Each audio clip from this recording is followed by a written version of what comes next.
je crois que ça tourne. Ouais, donc là maintenant tu fais plus les manifestations. En ce moment là je fais plus la Palestine que les gilets jaunes. Je suis toujours gilet jaune, mais là en ce moment on m'appelle pour... j'ai une dame, elle m'envoie l'info pour la Palestine, alors c'est pour ça à chaque fois je vais à la Palestine. Là on m'a donné l'info pour les sans-papiers, je vais aux sans-papiers. Mais c'est vrai que la Palestine, là, ces derniers temps, c'est de plus en plus urgent, quoi. Hein. C'est vrai qu'au début, disons, il n'y avait pas eu disons, ce qui s'était passé avec Israël. De toute façon, Israël, ça fait très longtemps que ça dure, la Palestine. Ils ont été colonisés par les Ottomans, les Romains, les Babyloniens, et Dieu sait qui encore. Et là, maintenant, on est en train de les exterminer pour leur piquer pour voler ce qui leur reste de terre. Parce que la Palestine, c'est tout rikiki, c'est rien. Hein. Ah ouais. Donc, c'est juste un petit carré, quoi. Non, c'est rien, quoi. C'est rien, la Palestine. Donc, ce qui leur reste, on le leur vole. On essaie de les exterminer pour le leur voler. Parce que les Palestiniens, ils se disent, ici, on est chez nous, on partira pas. Donc, les Israéliens, ils vont dire, non, maintenant, c'est plus chez vous. Donc, et comme ils veulent pas partir, ils essaient d'exterminer les Palestiniens. Donc à chaque fois qu'il y a un processus de paix, Israël le fait foirer. Parce que s'ils font la paix, il faudra qu'ils partagent avec la Palestine. Or, ils ne veulent pas partager. Donc, et moi perso, je suis pour le partage. Parce que la terre de base, elle appartient à personne. Donc Jésus était juif, il vivait en Palestine. Donc le peuple juif, il a été amené la terre promise, c'est la Palestine. Ils ont aussi des chrétiens, même si la majorité c'est des musulmans. Mais bon, voilà, après, chacun est libre d'aller où il veut. Donc là, ils ont beaucoup de prisonniers politiques. Et en fait, les Palestiniens, le Hamas, qu'est-ce qu'ils ont fait? Ils ont pris des otages israéliens pour obliger Israël à relâcher les prisonniers politiques, les uns après les autres.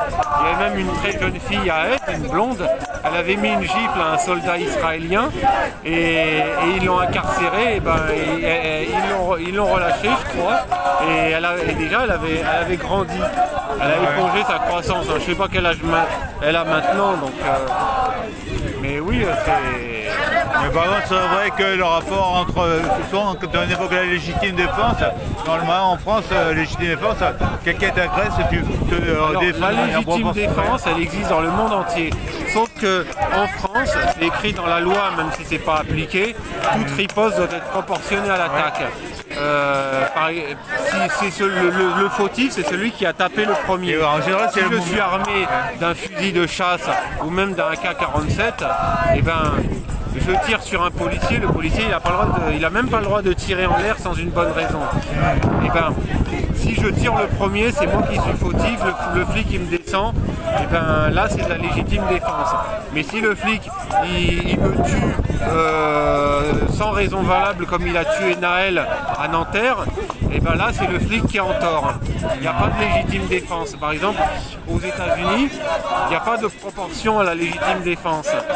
Mais après, comme on dit, il ne faut pas pousser le bouchon trop loin. Par exemple, quand ils ont tué George Floyd, il était menotté, il était à la merci des 4 policiers. Il a crié au moins 10 fois, répété 10 fois, j'arrive plus à respirer, les flics ont fait la sourde oreille, ils l'ont étouffé, il est mort. Mais le mec, il était menotté, donc proportionné ou non, il ne pouvait pas y avoir de légitime défense. Et il y a des gens, ils ont filmé et tout, et pour la première fois, un flic, il prend 40 ans de tôle. Alors qu'en France, rien. Le flic qui a tué Naël, il porte plus d'uniforme, il n'a plus le droit de porter une arme, mais il est toujours en liberté. Et ça, c'est pas normal, parce que son gouvernement continue de le protéger. Ouais. Donc même les militaires français, et pas que français d'ailleurs, les gouvernements en général, ils protègent leurs fonctionnaires, ils protègent leurs juges, ils protègent leurs soldats, ils protègent leurs policiers. L'Église, elle dit que la fornication c'est un péché, mais elle protège ses curés pédophiles. Ouais, c'est vrai, ouais. Donc, c'est vrai qu'on interdit certaines choses. Déjà, on sait très bien, les curés, il leur est interdit de baiser, mais on sait très bien qu'ils baisent quand même. Donc même les bonnes sœurs, de toute façon, dans leur couvent, elles reçoivent des mecs en cachette. On va pas se mentir. Ce qui est sûr, c'est bien comment l'amour ça marche. Durant la restriction, ça provoque en général certains vices. Si tu peux pas faire. Moi-même, j'ai eu des ennuis parce que j'ai dragué une gonzesse. Donc voilà, c'est pas ce qui va faire de moi ça fait pas de moi ni un violeur, ni un mari qui bastonne sa femme. La perfection, elle n'est pas de ce monde. Et puis j'ai vu des meufs aussi regarder, hein. Donc j'ai vu des meufs draguer, j'ai vu des meufs se rincer l'œil, je connais même des filles, elles peuvent pas rester seules. Donc voilà, ma marraine, elle a passé sa vie à chercher l'âme sœur, ça lui a bouffé toute sa jeunesse. Donc, donc en soi, l'amour, c'est ni bien ni mal. Bon, c'est voilà, on fait un enfant à deux, c'est tout, on l'élève à deux. Tu commandes dans les couilles de ton père, dès que tu as touché l'ovule de ta mère, tes jours sont comptés. C'est vrai, le compte à rebours a commencé, quoi. Voilà. Ouais, c'est vrai, ouais. C'est vrai qu'on est allé loin, là. Ouais. Ok, bah attention, je vais arrêter la vidéo.